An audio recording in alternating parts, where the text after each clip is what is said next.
Old school animes.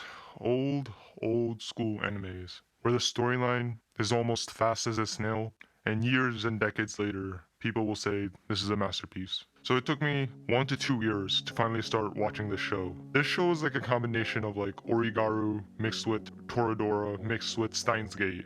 Yes, Steins Gate. There's gonna be some time travel in this, which I didn't expect. One of the reasons I was excited to watch this, Kyoto Animations was the studio behind this. And I don't know if you know, but Kyoto Animations is like the king of romance animes. They're like a romance anime making studio. They made the legendary shows like Violet Evergarden and The Shape of Voice. And then the rest of the other animes that are also romantic. This show also had good ratings, which is also the biggest motivational factor for me to finally start watching this. You know, a show with good ratings means a good couple development story, good characters, good plot, and then comes a happy ending, the sex scene. First thing it starts off with is the scenery landscape. Just to let you know, this is an old school anime. Oh yeah! Then this slight, handsome, yet mature version of Shinji from Neon Genesis says how boring life is. Like, he wants to see espers, aliens, and all that kind of stuff. So yeah, pretty relatable. Fast forward, while he's in the middle of a classroom, and teacher was going through attendance. After when the protagonist introduced himself, then came a girl behind him, and you guessed it. And right when she was called on, I hate humans, grass, plants, the number 3, I only like aliens, espers.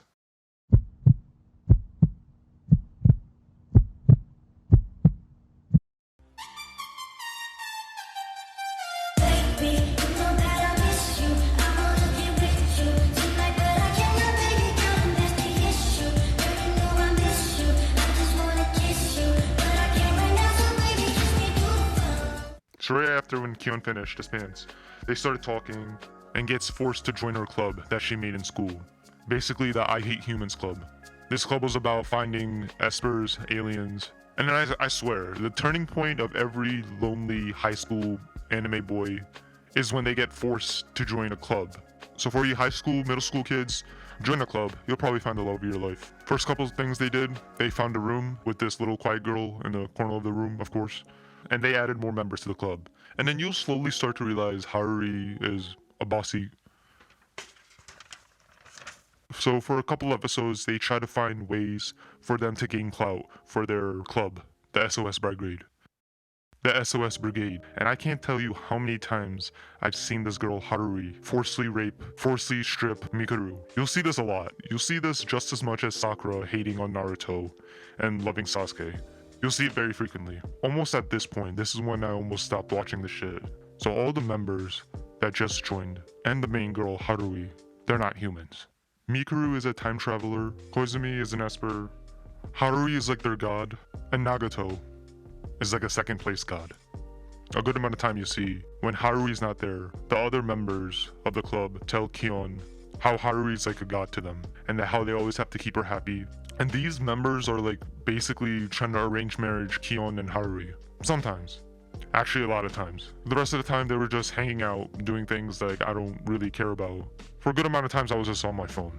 And then from the middle towards the end of the episode of season 1, this is when I started to get interested. So this is the part where they were in an infinite time loop. This can really annoy and upset a lot of people. I did get interested, but I got bored a lot. Buckle up. So basically, slightly mature, handsome Shinji wakes up from bed and starts watching baseball with his sister. He gets a call from Haruhi, and she tells him, hey, bring some clothes, send some swimwear, and bring your bike. Then he meets up with his friends and they go to the pool. And then after the pool, Haruhi shows all the lists that they're gonna do for the summer's activity. And this is like during the end of the summer, from August 17th towards August 30th. I can't believe I remember the goddamn dates. You would too if you start watching this. So in the paper, these are all the summer events that they're gonna do before summer ends. These stuff includes bug hunting, go to the festival, fireworks, and on the last day, August 30th, this is when they meet up at the restaurant and they finish all the summer events. And this is when Haruhi says, is there anything else you guys want to do? And then nobody says anything and she just walks away. But right when she leaves, so this is when the next day, I think August 31st, when Kyon tries to do his summer homework that he didn't even start, and it just doesn't do it, and then goes to bed.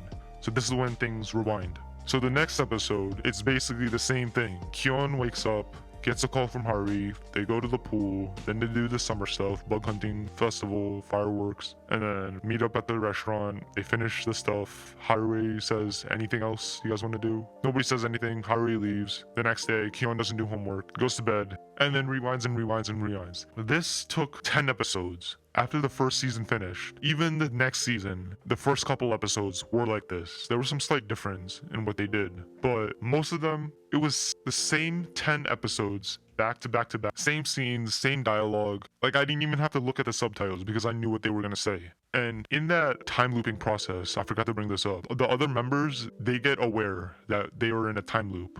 They start to figure it out, but that's because of Nagato. Nagato, she knew everything from the start. And she also mentions this is like the 15,200 something loop, which felt like it from 2 to 3 episodes in. So yeah, this was interesting, but it was really boring.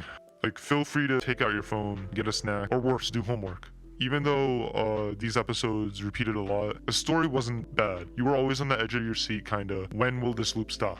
And there's also some other stuff that you could look forward to in this infinite time skip, like Haruhi and the girls wearing all different kinds of bikinis and yukatas. And also during this loop, the main character pissed me off so much. Like, there was times where he could finish this loop, but you'll see that he doesn't have the balls to do it, or he's just lazy. So it's pretty inevitable for you to hate this main character. I was really annoyed with this guy a lot. So finally, after a million episodes later, he finally solves the problem. Then they start to hang out again. And this is like of them making a movie towards the end of the series, which I kind of didn't care, but it was still better than the beginning episodes. And after when finishing the 2 seasons, I was really not happy with this. I gave it like a 5 out of 10. I was mad for like wasting my time. That is when I saw the movie. This is like the best part about this whole series. The first 2 seasons was really like childish, funny, and stuff like that. But the movie, it's more dark, it's more serious. And the title says it all. Now you start to see the real development of each of the characters. First 2 seasons,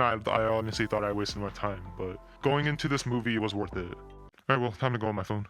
Thanks for watching, guys. Shout out to Brotherhood of Nod, telling me to watch Love is Hard for an Otaku. I might watch this next. There's still some couple other stuff that I might watch first, I'm not too sure, but yeah.